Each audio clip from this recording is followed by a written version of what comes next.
নির্বাচনে তফসিলের পরপরই হচ্ছে আমাদের সহযোদ্ধা হাদি ভাইকে গুলি করা হয়েছে এবং এটাকে আমরা গভীর ষড়যন্ত্র হিসেবে দেখি। যে গুলি করেছে তাকে এখন পর্যন্ত গ্রেপ্তার করতে পারে নাই। এখানে পরিষ্কারভাবেই স্বরাষ্ট্র উপদেষ্টার ব্যর্থতা ফুটে ওঠে। সংসদ নির্বাচনের আগে হচ্ছে এদেশের মানুষের নিরাপত্তা নিশ্চিত করাটা ইম্পর্টেন্ট।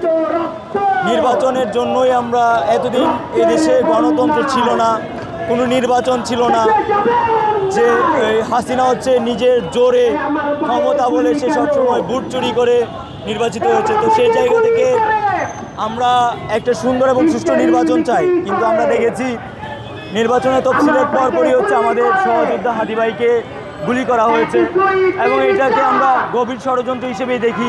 নির্বাচনকে বিভিন্নভাবে প্রশ্নবিদ্ধ করার জন্যই পতিত শক্তি যারা আছে, যারা হচ্ছে স্বৈরাচারের দূষররা ছিল, তারা ইন্ডিয়াতে বসে, বিদেশের মাটিতে বসে এদেশকে নিয়ে, এদেশের মানুষকে নিয়ে, এদেশের মানুষের নিরাপত্তা নিয়ে চক্রান্ত করে যাচ্ছে।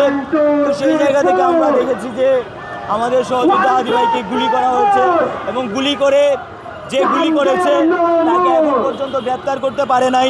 আমরা 24 ঘন্টা আলটিমেটাম দিয়েছিলাম, কিন্তু সেই 24 ঘন্টা আলটিমেটাম পার হয়ে যাওয়ার পরেও আমরা খুনির কোনো হদিশ পাই নাই এবং অনেকগুলো সূত্র থেকে আমরা জেনেছি যে খুনি নাকি ভারতে পালিয়ে গিয়েছে।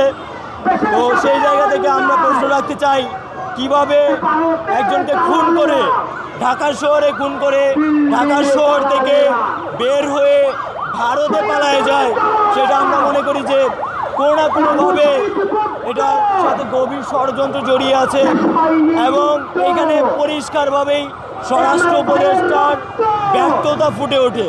হাদি ভাইকে আজকে মৃত্যুর সঙ্গে পাঞ্জা লড়তে হচ্ছে। আমরা এই জায়গা থেকে পরিষ্কারভাবেই বলতে চাই, এই স্বরাষ্ট্র উপদেষ্টা নিরাপত্তা দিতে ব্যর্থ হয়েছে এবং এই ব্যর্থতার দায় নিয়ে তাকে পদত্যাগ করতে হবে। কারণ আমরা এমন কোনো স্বরাষ্ট্র উপদেষ্টা চাই না যে জনগণের নিরাপত্তা নিশ্চিত করতে ব্যর্থ। এই স্বরাষ্ট্র উপদেষ্টার কাজ তরকারিতে লবণ হয়েছে কিনা, পেঁয়াজ হয়েছে কিনা এটা দেখা না।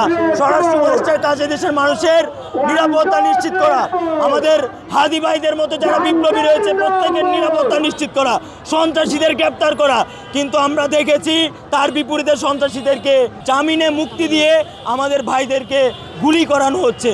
তো আমরা অবিলম্বে স্বরাষ্ট্র উপদেষ্টার পদত্যাগ চাই। আমরা জনদুর্ভোগ চাই না। তাই আমরা রাষ্ট্রের কাছে বলতে চাই, আপনার যত দ্রুত সম্ভব এটার বিরুদ্ধে ব্যবস্থা নেন, আমাদের দাবি মেনে নেন, আমরা রাস্তা ছেড়ে দিব।